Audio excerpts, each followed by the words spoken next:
Commander Allison Graves stood at the viewing window of Earth Space Station Alpha. She watched as the alien ship moved closer. It was huge, at least 5 times bigger than the largest human spacecraft ever built. The ship glowed with a soft blue light that pulsed like a heartbeat. "They're almost here," said Lieutenant Jack Nelson. He stood beside her, his hand resting on his weapon. Jack was young, only 26, and this was his first major assignment. "Remember the protocol," Allison said. "No sudden movements, no showing weapons. We are peaceful representatives of Earth." The year was 2157. Humans had just started living on Mars. There were about 30,000 people in the Mars colony now. Humanity thought they were doing well. They had no idea how small they really were in the universe. The alien ship sent a message 3 days ago. They called themselves the Valorians, and they ruled something called the Galactic hegemony. They said they controlled over 300 different alien species across 12,000 star systems. Their empire was 50,000 years old. Allison took a deep breath. She had been chosen to meet the aliens because of her calm personality and her background in both military strategy and diplomacy. She was 42 years old with short gray hair and steady hands that never shook even now. "Station Command, this is Graves. The visitors are docking now. We're ready to receive them." Admiral William Carter's voice came through her earpiece. "Understood, Commander. Remember, the future of humanity depends on this meeting, no pressure." He added the last part with a small laugh, but Allison could hear the tension in his voice. The docking procedure took 20 minutes. When the airlock finally opened, Allison stepped forward with her hands empty and visible. The aliens that walked through the door were tall and thin. Their skin was pale blue, and they had 4 arms. Their eyes were large and black, with no visible pupils. There were 5 of them. The one in front wore elaborate gold decorations on its clothing. "I am Commander Allison Graves of Earth," she said. "On behalf of humanity, I welcome you to our solar system." The lead alien made a strange gesture with its upper arms. A small device on its chest glowed, and then it spoke in perfect English. "I am High Ambassador Zorvax of the Valorian Dominion, representing the Galactic hegemony. We have come to assess your species for potential inclusion in our empire." Allison felt a chill run down her spine. The word inclusion sounded friendly, but empire did not. "We are honored by your visit," she said carefully. "We look forward to learning about your civilization and sharing information about ours." Alien Ambassador moved forward. All 4 of its arms suddenly raised in a quick motion. What happened next occurred in just 3 seconds. Jack Nelson, the young lieutenant, saw the sudden movement. In his mind, the alien was preparing to attack. He pulled his weapon and fired. The energy pulse hit the ambassador in the shoulder. The alien fell backward with a high-pitched scream. The other aliens immediately pulled out devices from their clothing. They created a shimmering shield around their group. "No!" Allison shouted. "Lieutenant, stand down. That was not an attack." But it was too late. The aliens retreated back through the airlock. One of them spoke in a cold, mechanical voice. "Humanity has committed an act of war against the hegemony. You will be dealt with accordingly." The airlock closed. Within minutes, the alien ship detached from the station and moved away. Allison turned to Jack, who stood frozen, his face pale with shock. "What have you done?" she whispered. I thought they were attacking," he said. "The way they raised all their arms at once. I was trying to protect you." Admiral Carter's voice came through the communication system. He had watched everything through the station's cameras. "Commander Graves, report to the emergency briefing room immediately. Lieutenant Nelson, you are confined to quarters until further notice." 2 hours later, Allison sat at a large table with Earth's top military and political leaders. The room was tense and quiet. "The Valorian ship has taken position just beyond lunar orbit," said General Maria Ruiz, pointing to a holographic display. "They've been joined by 3 more ships of similar size. They're not responding to our attempts to communicate." Admiral Carter stood up. He was a tall man with dark skin and a completely bald head. He had been in military service for 30 years. "Our deep space monitors have detected more ships entering the solar system," he said. At least 20 of them. They're positioning themselves in a blockade formation. They're cutting us off from Mars and the outer system. President Laura Garcia put her head in her hands. So our first contact with an advanced alien civilization ends with us shooting their ambassador and them declaring war on us. This may be the shortest chapter in human history. We don't know that they're planning to destroy us, Allison said. The ambassador was wounded, not killed. Maybe there's still a chance for diplomacy. As if in answer to her words, all communication systems suddenly activated. The face of High Ambassador Zorvax appeared on screens throughout the station and across Earth. People of Earth, the alien said. Its voice was cold. Your unprovoked attack demonstrates that you are a primitive and dangerous species. The hegemony has decided on your status. You have two options. Surrender now and become a client species with restricted rights, or resist and be destroyed. You have 24 hours to decide. When the transmission ended, President Garcia looked at Admiral Carter. What are our options, Admiral? Carter's face was grim but determined. They think we only have two options, surrender or fight directly. But humanity has always been good at finding a third option. They clearly expect us to behave in certain ways. That means they don't understand us. He stood up straighter. And what people don't understand, they fear. We can use that. We need to be unpredictable. We need to show them that humans don't follow the rules of their empire. You're suggesting we fight, the president asked, against an empire that spans 12,000 star systems? I'm suggesting we don't fight the way they expect us to, Carter said. Humanity has always excelled at asymmetric warfare and adaptation. Those might be our greatest strengths. Allison looked out the window at the stars. Somewhere out there, an alien empire was preparing to crush humanity. But humans had never been easy to crush. So we choose option 3, she said. We show them exactly why they should fear us. Carter nodded. Operation Third Option begins now. May God help us all. 6 months passed since the aliens blockaded Earth. Food was becoming scarce. The Mars colony was cut off completely. No messages got through the alien blockade. Everyone wondered if the 30,000 people on Mars were even alive. Captain Samantha Wells looked at the small fleet of ships in the hidden underwater base. Earth had converted its best vessels with technology they learned from a damaged alien scout ship. The scout ship had crashed 2 months ago when it flew too close to Earth's atmosphere during a storm. They don't look like much, she said to Admiral Carter, who stood beside her. But they're the best we have. They don't need to look impressive, said Carter. They just need to be fast and quiet. Samantha was 35 years old with red hair she kept in a tight bun. Before the aliens came, she commanded nuclear submarines. Now she would lead Earth's first counterattack against the Valorian hegemony. Operation Aor. Hornet's Nest begins in 6 hours, Carter said. Are your people ready? As ready as they'll ever be, Samantha replied. We've trained with the new stealth systems.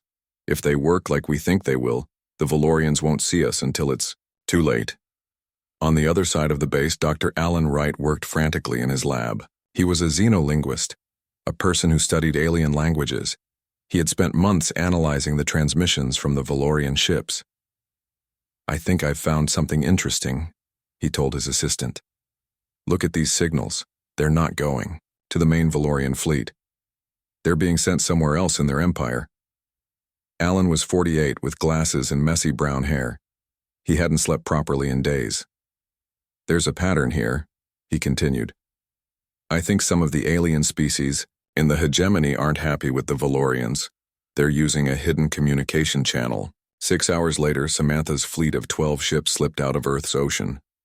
The ships were painted black and covered with special materials that absorbed radar and other detection methods. They carried the best weapons Earth could make, plus some new ones designed after studying the alien scout ship. Stay in formation, Samantha ordered from her command chair on the lead ship. Remember the plan. We don't engage the main fleet. We go for their supply lines and communication relays. The human ships passed silently through the blockade. The Valorian ships were huge and powerful, but they weren't looking for smaller vessels sneaking past them. They expected a direct attack, or a surrender, not this. Once past the blockade, Samantha's fleet split into 3 groups. Her group headed for a large Valorian supply station near Jupiter. The other groups targeted communication relays near Saturn and Uranus. "Weapons ready," she ordered as they approached the supply station. "Fire only when I give the command." The supply station was massive, a giant ring rotating slowly in space. Smaller Valorian ships moved around it, loading and unloading supplies. "They still don't see us," her tactical officer reported. "We're right on top of them and their sensors show nothing." Samantha smiled. Fire. The human ships launched their missiles at the same time. The explosions tore through the supply station. The smaller alien ships nearby tried to respond, but they were confused, firing at empty space because they couldn't see where the attack was coming from. "Second wave. Fire," Samantha ordered. More missiles hit the station. Parts of it began breaking apart. The human ships then moved in closer, using their conventional weapons to target the smaller alien vessels. "They're sending distress signals," the communications officer reported. "But they don't know what's attacking them. They're saying they're under attack by ghosts." Meanwhile, Dr. Alan Wright had made a breakthrough. He managed to interpret more of the hidden communications he had discovered. "These signals are from a species called the Nasari," he told Admiral Carter over a secure channel. "They're telepaths. They can read minds. The Valorians use them as translators, but they're treated like slaves." "Can we contact them?" Carter asked. "I think so," Alan replied. "I've been working on a message. If they respond, they could provide us with valuable intelligence." Back in space, Samantha's attack was going well. The supply station was heavily damaged, and several enemy ships had been destroyed. The other 2 human groups reported similar successes at the communication relays. "Captain, we're detecting a large ship approaching," her sensor officer warned. "It's bigger than anything we've seen before." Samantha looked at the screen. The incoming ship was enormous, at least 3 miles long. It was a Valorian dreadnought, one of their most powerful warships. "All ships, prepare to retreat," she ordered, but then she paused, thinking, "Wait. Actually, I have a different idea." She turned to her crew. "The Valorians fight by the book. They follow strict patterns and formations. Their empire is 50,000 years old. They haven't faced a real challenge in thousands of years. They've forgotten how to adapt." "What are you suggesting, Captain?" her first officer asked. "I'm suggesting we do something they would never expect, something no species in their empire would dare to try." She pointed at the massive dreadnought on the screen. "We're going to board that ship and take it." The crew looked at her in shock. "That's insane," someone said. "Exactly," Samantha replied with a grim smile. "The Valorians think the same way. That's why it might work." She laid out her plan quickly. Using their stealth technology, they would get close to the dreadnought. A small team would attach to the hull, cut their way in, and fight their way to the bridge. 2 hours later, Samantha led her boarding team through the dark corridors of the alien ship. They had entered through a maintenance hatch. The Valorians had good internal sensors, but the humans wore suits made with the same stealth material as their ships. "The bridge should be this way," she whispered, looking at a rough map they had made from studying the crashed scout ship. When they reached the bridge, the Valorian crew was completely surprised. They had 4 arms and were physically stronger than humans, but they weren't prepared for close combat. Most of them surrendered immediately when they saw the human weapons. The Valorian captain stared at Samantha in shock as she pointed her gun at him. "Impossible," he said in his own language, which Samantha's translator converted. "No species would dare board a hegemony dreadnought. It violates all rules of war." "Humans don't know your rules," Samantha replied, "and we don't care about them. This ship belongs to Earth now." As the human team secured the bridge, Samantha sent a message to the rest of her fleet. "Phase 1 of Operation Hornet's Nest complete. The real war has just begun." News of the captured dreadnought spread quickly through the hegemony. The Valorians could not believe that humans, a species that had barely begun space travel, had taken one of their most powerful warships. This had never happened in the 50,000 years of their empire. Dr. Alan Wright finally made contact with the Nasari, the telepathic aliens who worked as translators for the Valorians. The Nasari were small beings with large heads and 6 eyes. They could read the thoughts of most species. The Valorians keep us as slaves, the Nasari leader told Alan through a secret communication channel. We are forced to read the minds of other species and tell the Valorians what they are thinking. We have waited thousands of years for someone to challenge them. Alan shared this information with Admiral Carter. The Nasari want to help us. They can provide valuable intelligence about Valorian fleet movements and battle plans. Good work, Carter said. What about other species in the hegemony? Are there others who might join us? The Nasari mentioned 2 possibilities. Alan replied. The Orcs, who are made of living silicon, and the Artathi, who are a hive mind of small insect-like creatures.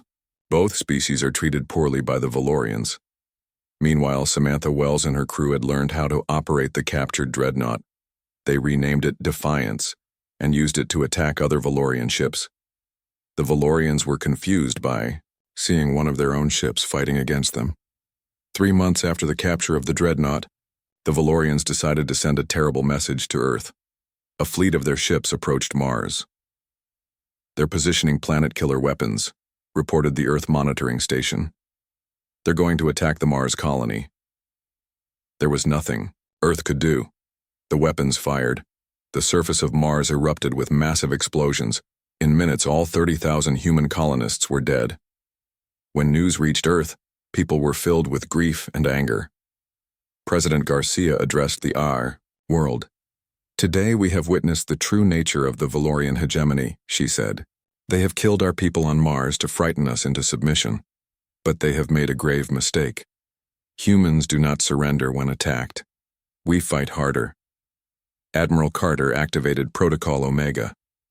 This was a plan he had been working on, in secret. In the months since first contact, he had sent hundreds of volunteer humans into hegemony space. These humans used special technology created by Dr. Catherine Freeman, a biology expert. This technology allowed humans to look like other alien species.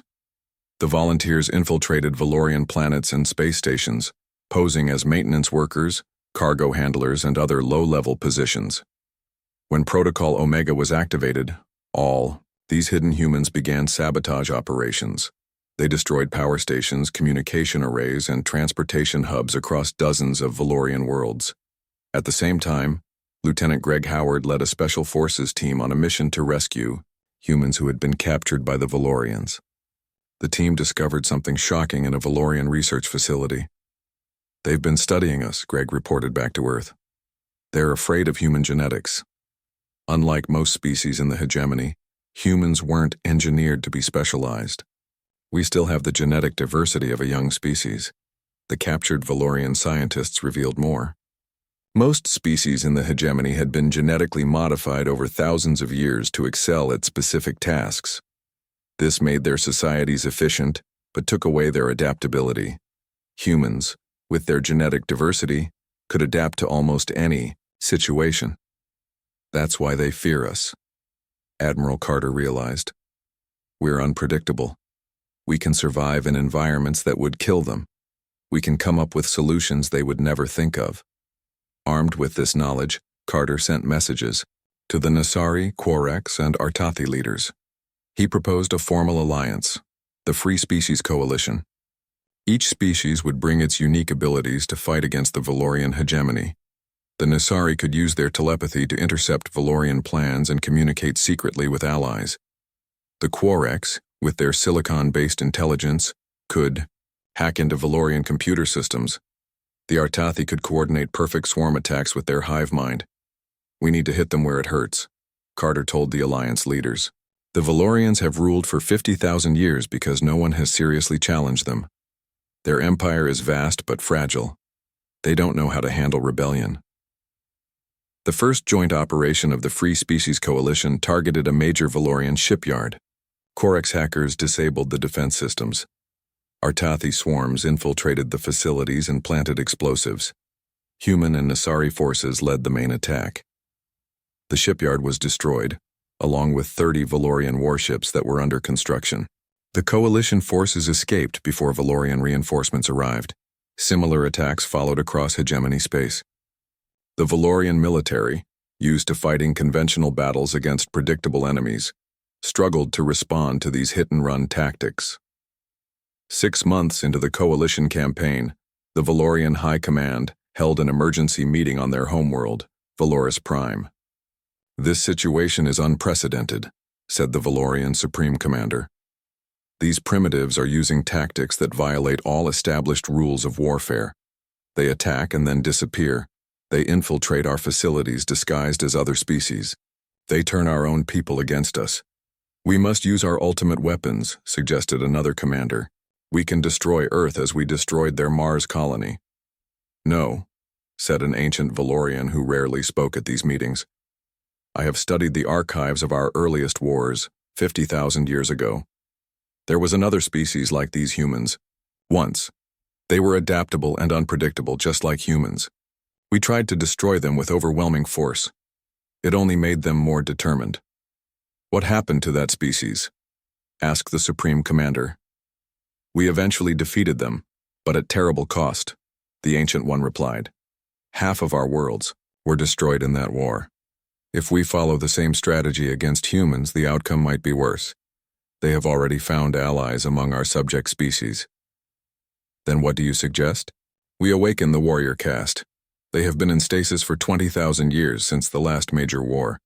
They were bred specifically for combat." The Supreme Commander looked shocked. "The warrior caste is our last resort. Once awakened, they will not rest until the enemy is completely destroyed."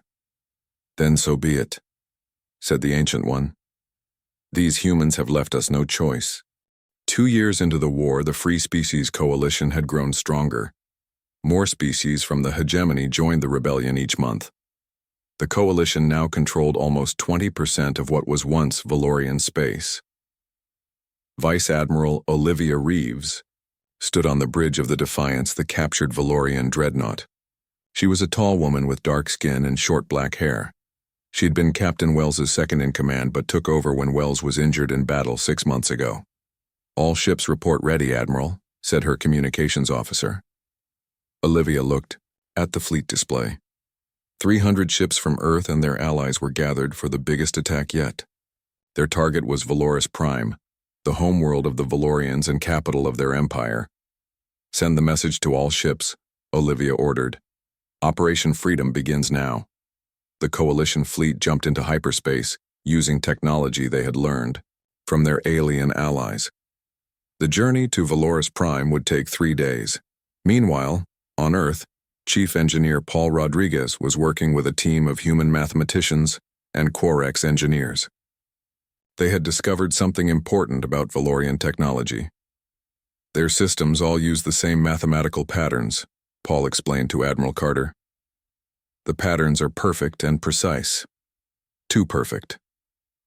Paul was in his 50s with a gray beard and hands that showed years of building and fixing things. He had been studying captured Valorian technology since the war began. "We can use this against them," he continued. "If we introduce random chaotic variables into their systems, they will fail. Their technology can't handle unpredictability." "That's the same weakness we've been exploiting in their tactics," Carter said. "Their entire civilization is built on order and predictability." Paul nodded. "We call it the chaos algorithm. It's a program that inserts random data into their systems. The Orcs have helped us develop it." Carter looked at the complex equations on the screen. "Will it work against their defensive systems?" "We believe so," Paul replied. "But someone will need to get close enough to their main defense network to upload it." At the same time, Colonel Diana Martinez was training her ground forces for the coming battle. Diana was a tough soldier in her late 30s who had fought in Earth conflicts before the aliens came. "The Valorians have awakened their warrior caste," she told her troops. "These aliens were bred for war. They are stronger than normal Valorians. They have better weapons, but they still have the same weaknesses." She pointed to a holographic image of a warrior caste Valorian. It was 7 feet tall with armored skin and all 4 arms ended in weapons. "Their night vision is poor," Diana continued. "They follow strict battle formations. They can't improvise. We will use these weaknesses against them. 3 days later, the Coalition fleet arrived at Valoris Prime. The planet was surrounded by defensive stations and hundreds of Valorian warships. They were expecting us, Olivia said as she studied the enemy forces. But they don't know about our secret weapon. She turned to her crew. Prepare to transmit the chaos algorithm to all Coalition ships. When I give the order, every ship will target the closest defensive station and upload the algorithm. The battle began with a massive exchange of weapons fire. Valorian energy beams struck Coalition ships. Coalition missiles exploded against Valorian shields. Now, Olivia ordered. All Coalition ships transmitted the chaos algorithm at once. For a moment, nothing happened. Then the Valorian defensive stations began to behave strangely. Their shields flickered. Their weapons fired at random targets, sometimes hitting their own ships. "It's working!"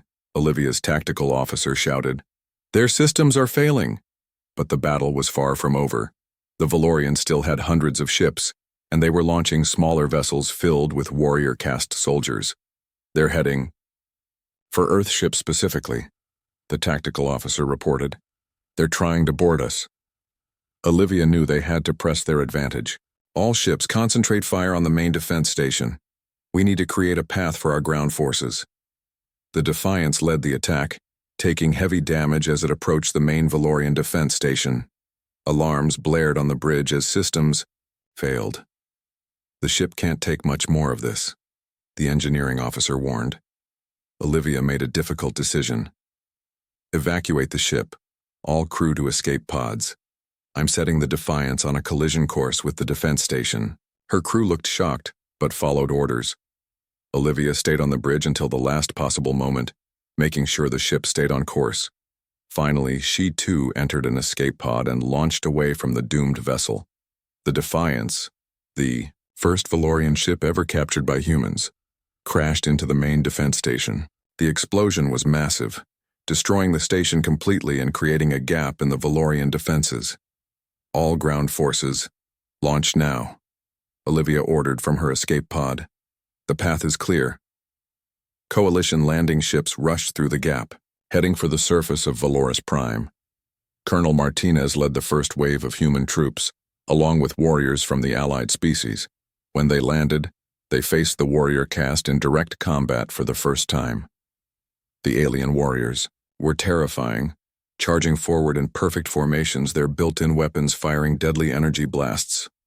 "Remember your training," Diana told her forces. "Use their patterns against them." The human soldiers fought in ways the Valorians had never seen. They used the darkness of night. They played recordings of high-pitched sounds that confused Valorian neural systems. They changed tactics in the middle of battle, breaking into small groups and then rejoining in unexpected places. The Artathi allies swarmed over Valorian warriors, their tiny bodies finding gaps in armor. The Nasari used their telepathy to confuse the enemy. The Orcs hacked into Valorian battle computers. Slowly, the Coalition forces pushed toward the ancient citadel where the Valorian leadership was hiding. The fighting was fierce. Many brave soldiers died on both sides. Diana led a small team that found a secret entrance to the citadel. They fought their way through narrow corridors, facing elite warrior caste guards. Finally, they reached the central chamber. There sat the Valorian Emperor, Zorthex II, surrounded by his advisors. The Emperor was old, even by Valorian standards, with pale blue skin that had faded almost to white. "You have come to kill me," the Emperor said calmly as Diana's team entered with weapons raised. "That depends on you," Diana replied. "We want to end this war, not destroy your people." For the first time in 50,000 years, the Valorian Empire faced defeat. The question now was whether they could accept a new way of living in the galaxy, or if their ancient civilization would end in final destruction. Colonel Diana Martinez and her team stood in the ancient citadel of the Valorian Empire, facing Emperor Zorthex II.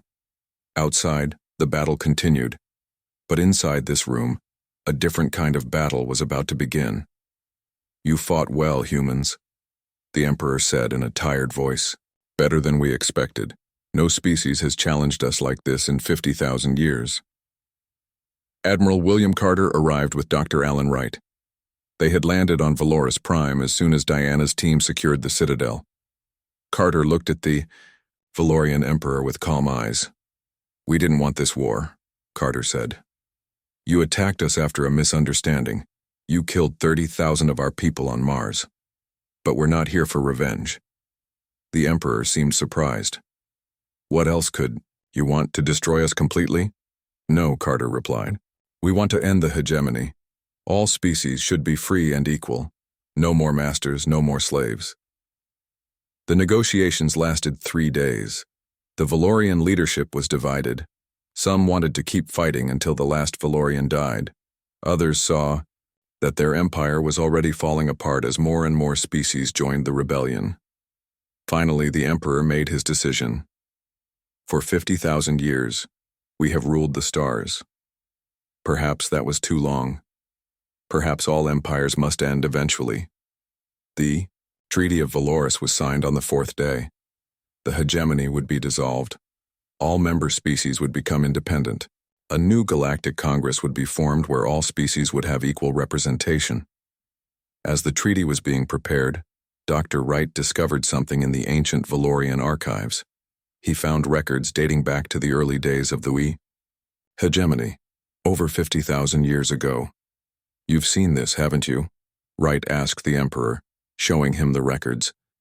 "This is why you feared humans from the beginning." The Emperor nodded slowly. "Yes, there was another species long ago. They were like you, adaptable, unpredictable. They nearly destroyed us before we were saved by discovering their one weakness." "What happened to them?" Wright asked. "We destroyed them," the Emperor replied simply. "It was the only way to ensure our survival. When we saw humans, we recognized the same threat immediately." Wright shared this discovery with Carter.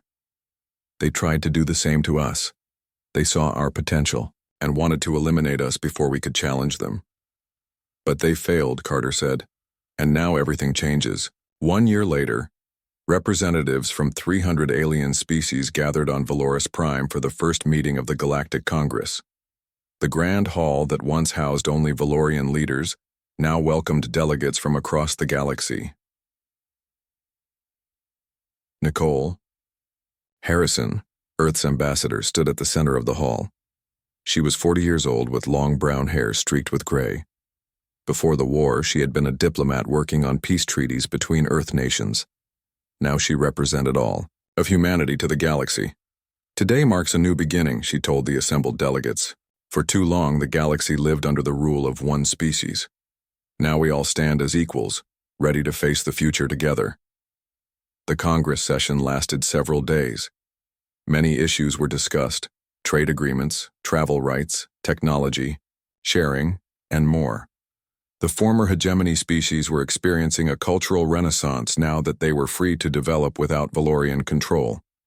After one session, Nicole met a Valorian military officer in the hallway outside the Congress chamber. He was younger than most Valorians she had seen, perhaps only a few hundred years old in a species that could live for thousands of years.